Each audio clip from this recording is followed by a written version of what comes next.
2018 BMW 320i. SMS out to 42876 now. That's out to 42876. Welcome. Yo, such beautiful hair. Thank you. Yo, that's nice. Yes. Hi, Olga. Good day, one other. Lelo. SFR is headed for 6. Yeah. It is creepy. But why? It's creepy to put on other people's hair. Even to give away your hair. I mean, but like you wear like different wigs and stuff, and You're wearing hair of other people. So what's wrong with mine? Because I remember yeah, when I cut my dreadlocks, I had like my dreadlocks for 9 years. When I cut them at the salon, people offering, because they were like this long, people offering me money to like have them. I was like, no. And I still have them. They're still in my You closet. kept them in England as bowling. Are you going to resuscitate the look? I don't think so. But the thing is, if let's say if one of my kids wants to, then I'll gladly give them. It's true. Yeah. I think that's how they find out. I wouldn't give them away the second time. I wouldn't. Yeah. because you should have done the first time. Yeah. That's good. No, they don't. They don't. I still have my dreadlocks in my house. But also other styles and hair, and you know, there's this What did you movement of do different when hair. you cut it off? I did a lot of like braids and a lot of like these Nubian plaids and stuff. But you can still do And that then with I got that. very no. I do really sharp. Really? I do really sharp, and I know now you can wear wig. You can wear any hairstyle as a wig, but With your... I go on live on our Facebook. But surely you can't with locks that are that long. I feel like they're too thick. Maybe not as thick as his. The light so that didn't pay Yeah, because it's a bit. And how do they relate? very well. Yes. Yeah, my son. Legendary South African musicians, Mandoza, Nosislebo Matosa, Flame of Life, a collaboration that is a classic. It is Our Music, Your Radio, on Radio 2000. It is Our Music, Your Memories, 7:44, 16 minutes before 8 o'clock. I'd like to say hello to all of our 2 million gang on our Facebook platform. We are streaming live right now on Facebook.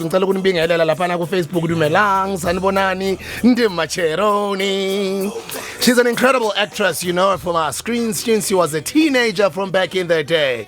And she started a couple of organizations, and one of them is called Apples and Oranges, and she has got a fashion line born from her creative entrepreneurship project, which collaborates with emerging artists to access new markets. And she's very vocal about women's issues. She's got an honors from Wits University School of the Arts. She's doing a lot of great work. She's also the founder of Girl Next Door Media, dedicated her career to cultivating and empowering the next generation of creatives. Nolo Phiri is in studio. Nolo! You need to be a little bit more excited. Nolo Phiri is in the studio. Are you related to Ntombi Phiri by any chance?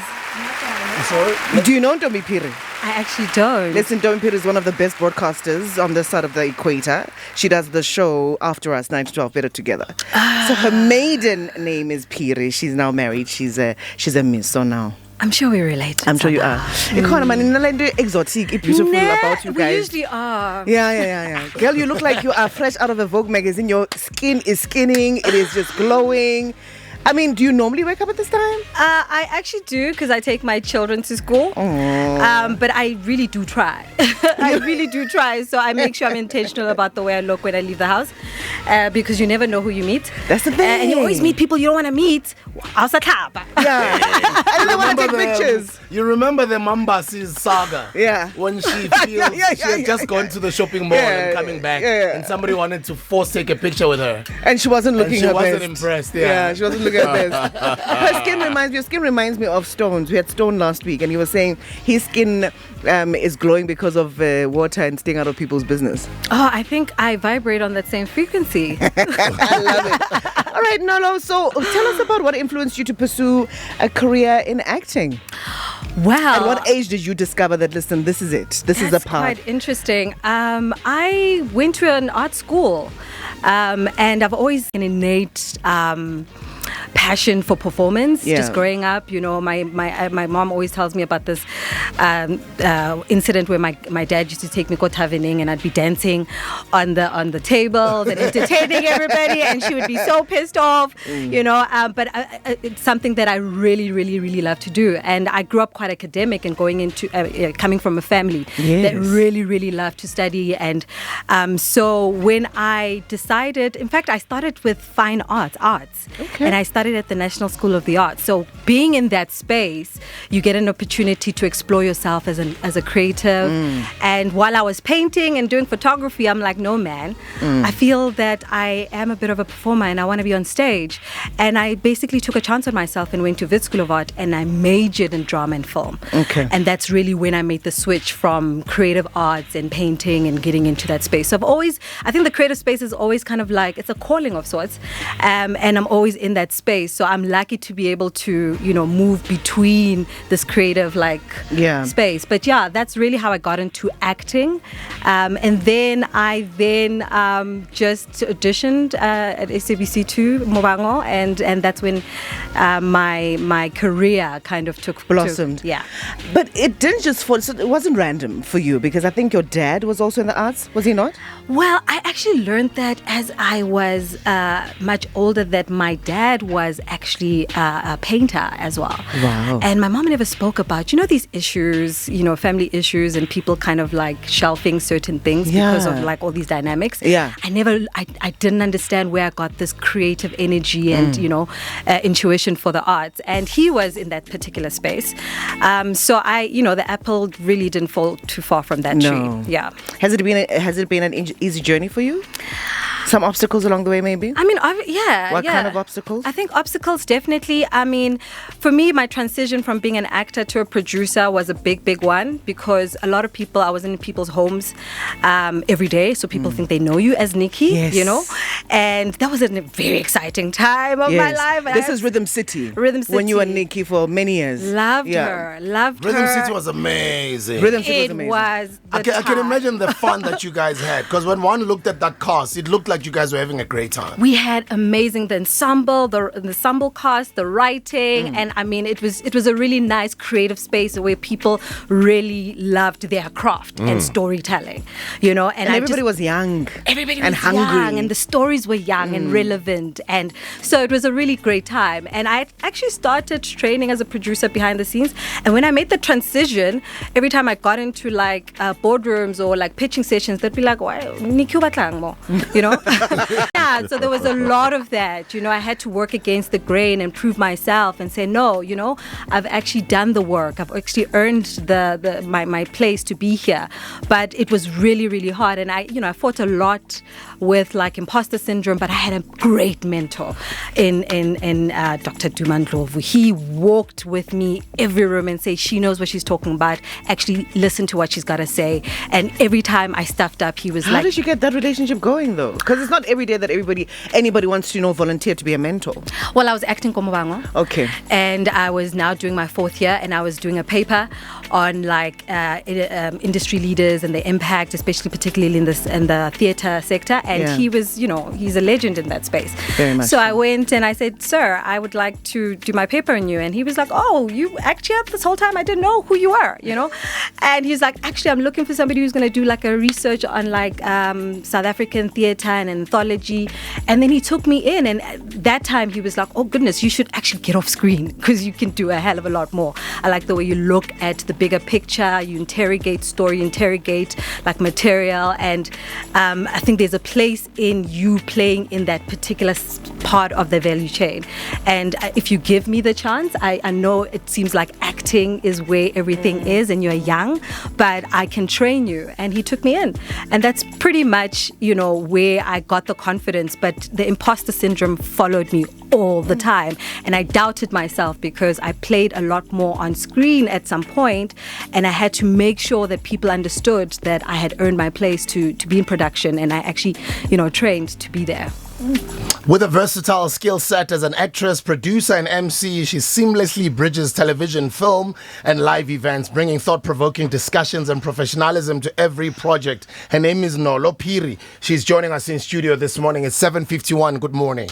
I collaborate with upcoming artists, whether you make like furniture, clothes, and if you're trying to access the market and you're unable to do that, and I have access to it being like a television personality, and then we create like a line, and and then we find a way for you to access the same market. So it was just a way of trying to create collaborations with artists, and that I collaborated with a lady that actually owns apples and oranges, and I came up with apples and oranges for Nolo Phiri. Oh no, I get you. And then your company is called Girl Next Door, ne? Yes, Girl Next Door. Yeah. Girl Next Door Media. Yeah. Okay, and what does it do? Pretty much production media, but I'm very focused in like development. So I, love to run mentorship programs and workshops. So even when I develop work, I make sure that the people that we've extended the mentorship are the ones who are helping us develop the work. So that's pretty much what my area of focus has been. I get you. Yeah. I get you. So focus on leading ladies, ne? Yeah. Okay, 10-part roundtable series. Yes. It's going to be on TV? It's going to be, web podcast series, yeah. Okay. Yeah. And then it's going to Most be... of your stuff lives on the web, no? It does, because I believe in the power of that platform, because you have an agency on it as well. You can control like where it goes and where it moves and how you can, versus kind of going through like the mainstream broadcasters who've got their own red tape. But when I do produce dramas and stuff, those are with the big broadcasters and stuff. Yeah. So the first question I'm going to ask you is some of the work that you produced, ne? Okay. So I'm going to...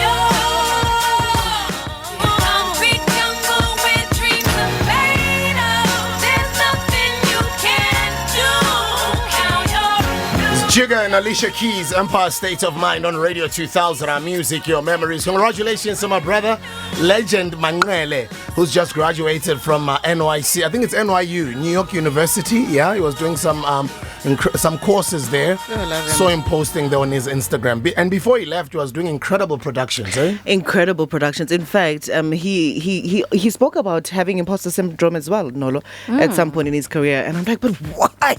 How come? When you're doing such great things. Doing great work. I mean... And talking about great productions, the lady that is sitting in front of us, you and I might know her as Nikki from Rhythm City. But her real name is Nolo Phiri. She's in studio. She's produced for different productions. Mubango. She's produced for productions on SABC, Mzansi Magic, Showmax, ETV, Netflix, Paramount, amongst other networks. And what are some of these productions that you've produced?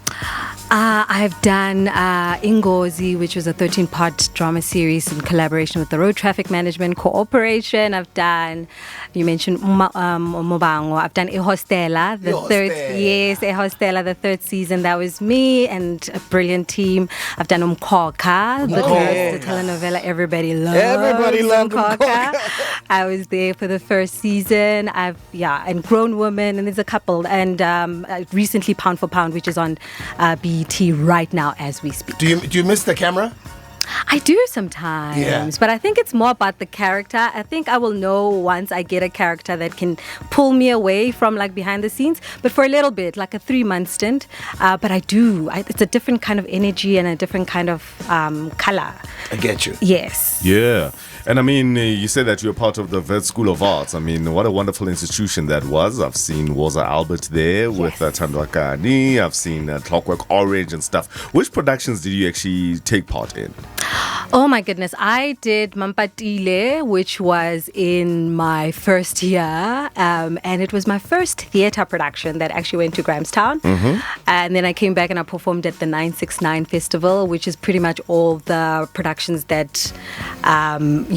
people that couldn't access them at Grahamstown, then they come and pretty much watch here. So I did Mampatile, I did A Woman's Work, which was in my second year. And then from the third year onwards, I pretty much migrated into television. Yeah. So I didn't do much theater work. I then became like a television enthusiast. Celebrity? Well, I wouldn't. There's nothing there. There's no celebrities when you are in that academic space. Hey, it's quite like challenging, and you got to dig very deep in terms of understanding your craft from a very academic level. Yeah. And I find that a lot of the students that come out of that institution don't really have a great sense of what the real world looks like, and how, you know, broadcasters have owned their own mandates, and this is what storytelling looks like outside that space. But what it teaches you is to literally color outside the lines, and you need to be able to learn that language coming from university. So yeah, it was a very, very, very great experience, and I only realized its impact once I left. I was like, oh, hang on, this is what I was hoping to study. And I think if I kind of went back, I'd probably experience it a little differently in film school, that is. And the first play I saw there was it was when Mbali Shope was still the president of the SRC. Yes. And she had like a very close confidant to Lelo. Yes. And Atandwa Kani acted in Rosa Albert. It was the first play that I wrote a theatre review for the Mail and Guardian. And that was like really cool. And then my second play that I went in there for was Clockwork Orange. Okay. Oh yes, I was there during that time. Really? Yeah. And that, for me, that play shocked me because I was a naked girl on stage. It was quite out of the box. Yeah, I was like, what? Because I was like busy there in my notebook. Then the next thing, this Caucasian woman comes on stage, and then she's naked, and then she turns around and walks off. I was like, what is this? But then it was not the first time. Well, it was the first time I saw someone naked on stage, not knowing that in theatre this is what happens. It's a different expression there, like it's the hectic. vulnerability it's that. hectic. Yeah, but it's nice. And if you start there, some people struggle to migrate into television because, like, TV is it's very factory as well, you know. Yeah. And you don't, especially if you're like on telenovelas, you don't dig that deep to be able to like play certain characters. And theatre, you stay with those characters for 3 months, and people literally, connect with storytelling on a much different level. Begum Kwani, who acted on Spy. Yeah. He said that now whenever he was approached for roles on TV, he would like turn down most of them because he's a theatre man and he understands theatre and he loves theatre. Whereas TV for him, it's boxing really. Like it is. I mean, I remember struggling because and everything is like this. Yes, man. You move and you're out of camera. Theatre, you are trained to be larger than life and big, and it's a mindset, change. Even like how you connect with characters. You read the script on TV, tomorrow it's gone. Theatre, you're sitting with the same take every day. So it's quite intense. I would actually love to act again on probably theatre. I'm just so intimidated, I don't know lie. Have you worked with Lelo Phiri? No, but I know. What do you think of the guy? Because I mean, he's the guy who actually directed the play called Cards, which is very notorious. Everybody knows Cards. Everyone who loves theatre knows Cards. I don't know. For me, it's like what he's been doing now, because I haven't really followed that kind of work because he's quite edgy and he's very provocative. He's very provocative, and that's nice. You need to be able to. Somebody has to be, And I mean, if he had to come on board and say, hey, listen, because most of our content is quite provocative now, and if you're in a space like theatre, you can push the boundaries a little bit more than you would.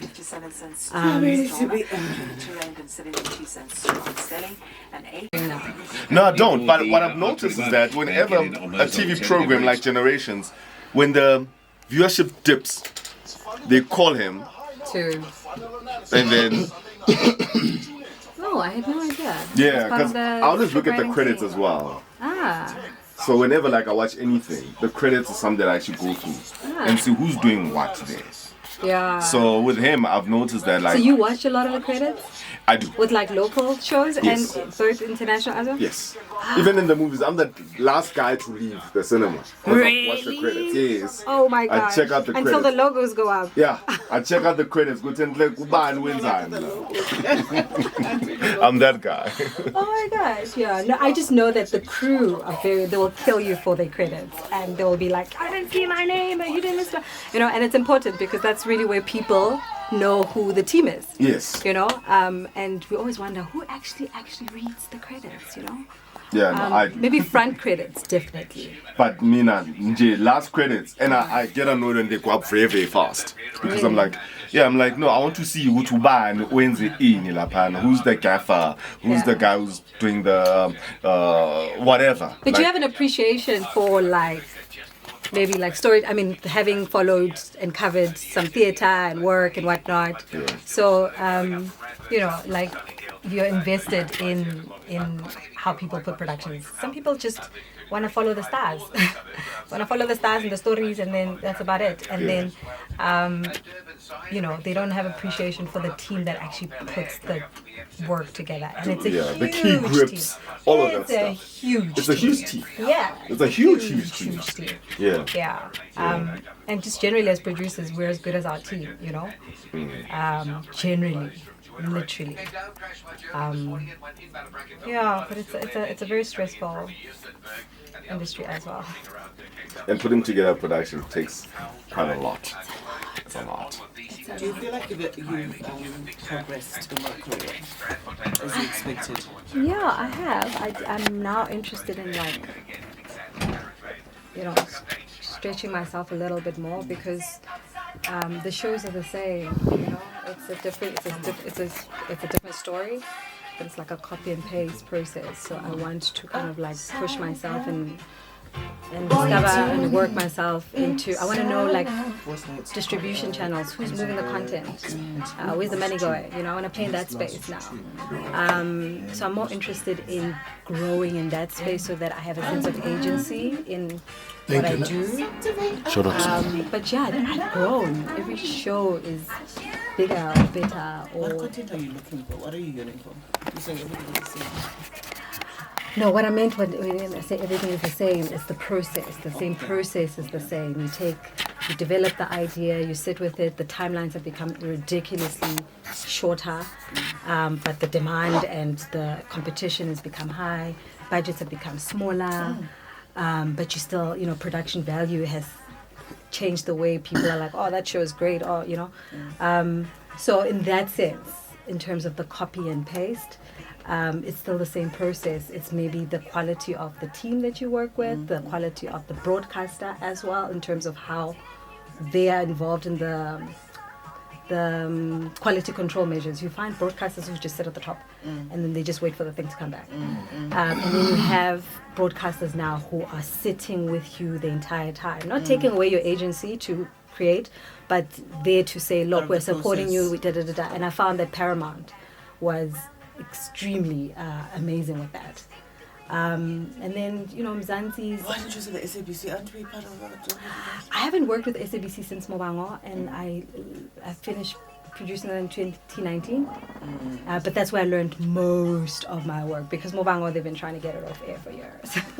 Really? Why? They were, and I was and I was very young. I just came off screen, and I was like, oh my God, these issues are bigger than me. I don't know. Saved by numbers, no? And saved by numbers, yeah. Delivers with the numbers, no? With the numbers. Because at that point, it was like, how are you reinventing the story? Who's it speaking to? These characters. So the stories were kind of like, if you looked at targeted at one particular grouping of people and not did it feel like it was isolating the rest of South Africa? I mean, I joined Mobango as an actor in 2006, but by the time I was producing it now, most of the world of story was in Johannesburg. Most of the characters were in Johannesburg, and then a little bit of it was in Venda. So the scale had kind of dipped and changed, but it's a Venda-centric. No longer as authentic. It's not authentic. Yeah. But when it started, it was in Joburg. It was both. It was both, and that was... Because I remember when it started. But it was both. Remember, that was the contention, because where are we going to bury the body? Where are we going to bury the body, yes. right?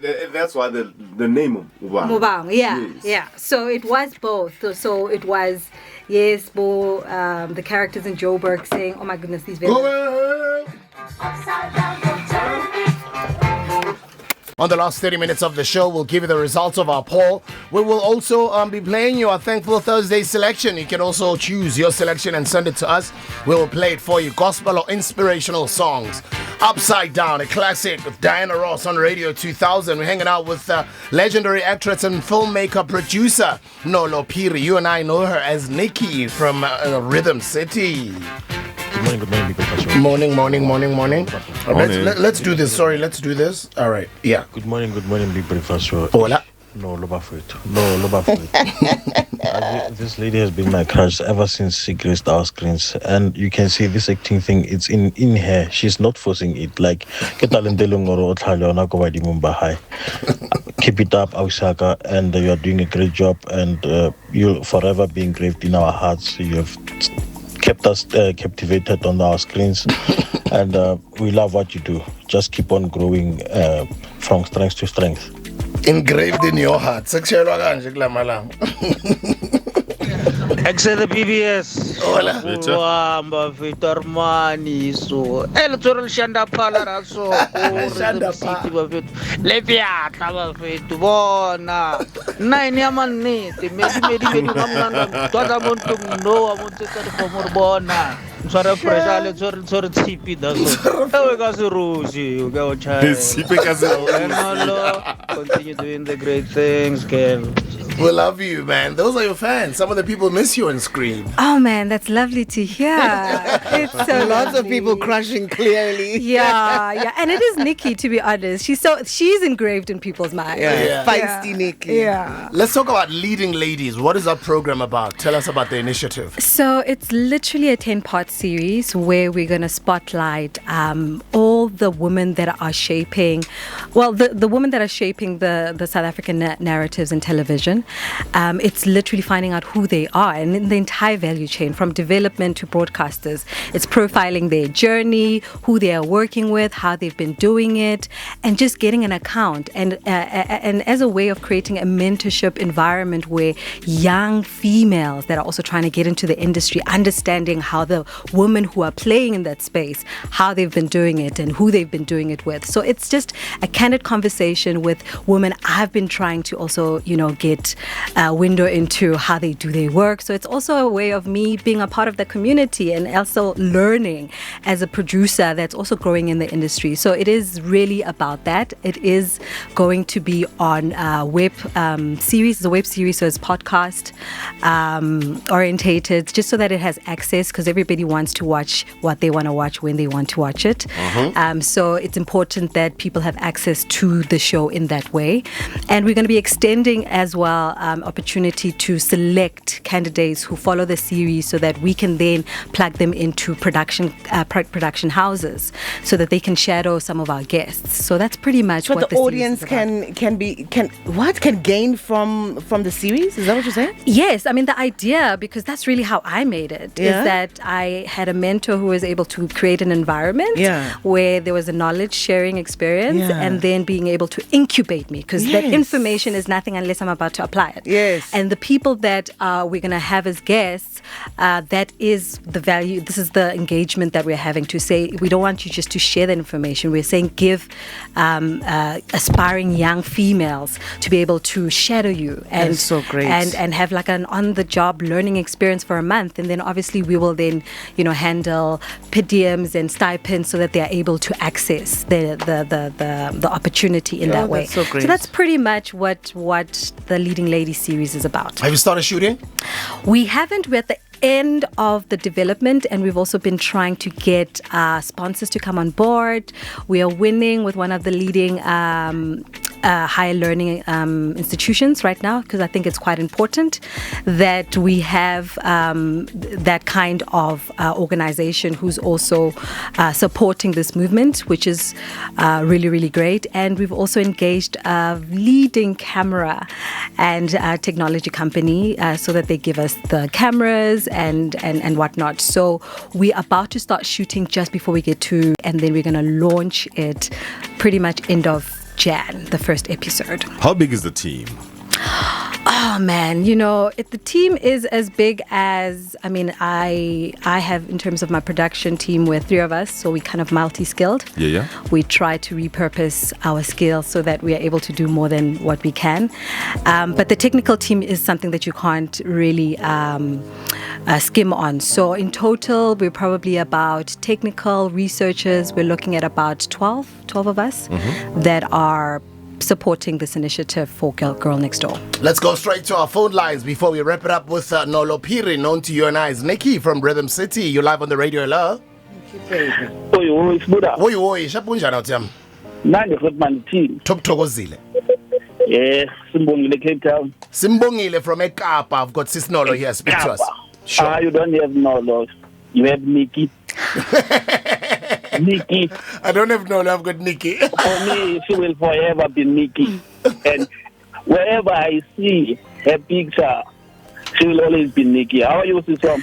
I'm well. How are you, Awit? I'm well, thanks. Yes. Thanks for gracing our screens. Thank you. Thank you for connecting with my work. It's good what these guys are doing, bringing you forward to tell, because I've been asking myself, where is this lady? Because all of a sudden now you are there at the back, we're no longer seeing you anymore. Yeah. But I'm happy to hear your voice one more time. Thank you. I appreciate the support. I really Keep on do. doing the good job, Sis Nikki. Thank you. She's busy creating magic behind the scenes, man. Where do you prefer to be? Behind the scenes, okay. For me it's about agency. I just want to be a part of creating things and being able to move idea to product and be a part of putting teams together. I enjoy that a lot, but I do have moments where I'm like, actor. It's so much fun. But you can always create that opportunity for yourself. Girl. But you can also act when you are 50 and 60. You know, that doesn't really go away. It's just like having to be able to produce work for yourself and create opportunities for yourself. I'm very passionate about that. And I feel like there's still more growth in the space. And then playing, I can always play. Your kids? Let's talk about the little ones before we wrap it up. Family. I love my children so much. I love being a mother so much. It's so rewarding. It's so tough. Oh, it's so tough. So tough. It really is. I have my son is 11. Wow, Kulisile, congrats. And my daughter is 11 too. Yeah, but such great minds, and just seeing life through their eyes as well. It's just it's an amazing experience, and I feel that in the work that I do as well, I need to be able to be quite intentional about the content that we put out there, because they follow it and they watch it and they absorb it. So it's important, and that's really what I try to be conscious about, even as I'm storytelling. I think about my children and how they're absorbing it. And then I have a daughter who's 4. Love her, feisty. Love her. Like, she's my alter ego. I can't wait until we can have such great conversations. But she's amazing. I really, really would not trade being a mother for anything. Can I just say though, just before we wrap, I love the age gap, because one can be the nanny. I love it for you. You don't have to worry. When we come back, we're wrapping it up with Nikki from Rhythm City, because you guys forced me to say that, but that's Nolo Phiri here. It's not Nikki, but hey, it's Nikki from Rhythm City. We're wrapping it up with her on the other side. She's very self-aware. Yeah. She knows her strengths. Well, she believes she knows her strengths, so she's very strong-willed, very confident. I feel like girls were a lot. My son was a little bit like timid. Yeah, I feel like he was just watching from the back, like he was watching from the back. She's like an agent. She's out there trying to get her. That's mine. Mine is out here, Eva. Out here. I can't wait until she's 11 now. Like, 11 going on 18 or 21. Oh my God, 11 girls. I'm 4 years from 18 with my eldest. Wow. Dude, she's going to varsity when? She's going to varsity at 18. Next year, no? No, she's 14. No, she's 14. Oh, you're 4 years. 4 years. 4 years away. Hey, my man. Those girls, eh? Okay. It's a girl, and she's got a personality. She's very, very feisty as well. Yeah, but you'd rather that, though. Than Tulile. Yeah, you'd rather that. With girls, especially. Yes, a girl especially. You No, want she's them quite to know feisty. self. Have a strong sense of self. Yeah. I also like her personality, but it needs to be channeled, yes. Yeah, otherwise, but yeah. But no, sometimes like I also have to like call her toward and say, hey, you don't talk to me like that. Yeah. Because they, you know, Spicy. they're very spicy. They want. And then I'm like she'd phone me and then she'd get mad and then she'd drop the phone and I'll call her back and I'll say, don't you ever do that. Never hang up on me. No, ma'am. But It's because they see these things on their friends and their parents, and they come and try and test. And test. What can they get away with it, you know, at home? Then I'm like, don't do this. Don't do this. You don't raise your voice at me. I'm your dad. They get it from I pay the bills around. sleep out and all of that stuff. They'll tell you, but I didn't ask you, you know? It's like, you know? But also I tell her, well, I didn't ask you. You here. We here now. So we need to make this thing work. You are the child, I'm the parent. Yeah, So it's lovely. my sister comes up to me, there's a 14-year gap. So I was the nanny. That's what I'm saying. You know You've what? got I know what I'm talking about. I was the in-house nanny. Yeah, it is really nice. So if somebody is, But my son was quite intimidated by it in the beginning. I think he was like, oh my goodness. He was jealous, no? Yeah, jealous. What about my space? What about... And it was Did he a change the huge bed thing. No, he didn't. Only Well, like... we did. Only when he realized it's a safe space. Like, she's not here to replace I it. thought it was bad when they're Let's young. wrap it up. You'll know your car's value in no time. Joining us, your last words to your fans out there, and what are some of your upcoming projects? Well, instead, besides launching Leading Ladies, it's literally just making sure that I finally found my voice as an artist in the film. A singer? No, I wish. But in terms of like, you know, storytelling and producing my own work now, you know, I think now I'm ready to do that. So I need the support and everybody that's like, Nikki, you know, we love your work. You know, these are the people that, you know, you do your shows for and whatnot. So I'm going to take a risk and jump. I think I'm ready to jump as a filmmaker and start producing my own work. So that's what I'll be working on outside Leading Ladies.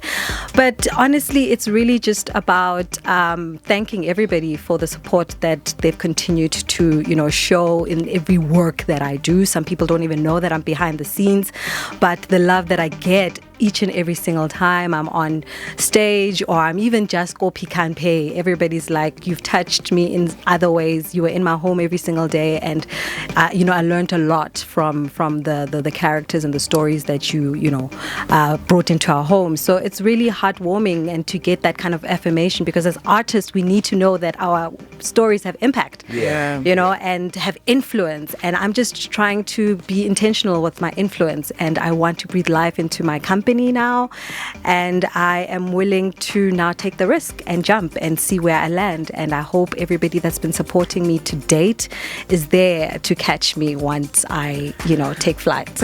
May the good Lord. Before the good Lord blesses her, I really believe that you're so inspirational, you know, and I think people who follow you will think the same. I love how you're tapping into different aspects of your craft. You're not just in front of the scenes, you're behind the scenes, you want to be a filmmaker.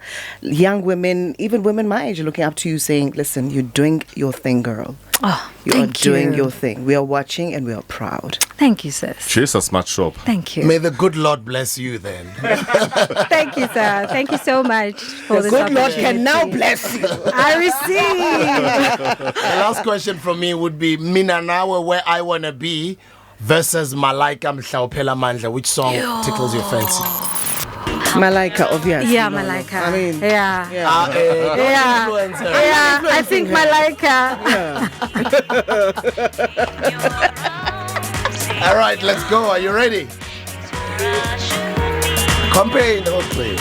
Yeah, my man, it's a winning song. Even Nolo agrees that this one is the winning one, everybody. I hope you voted. We're telling the votes in a bit.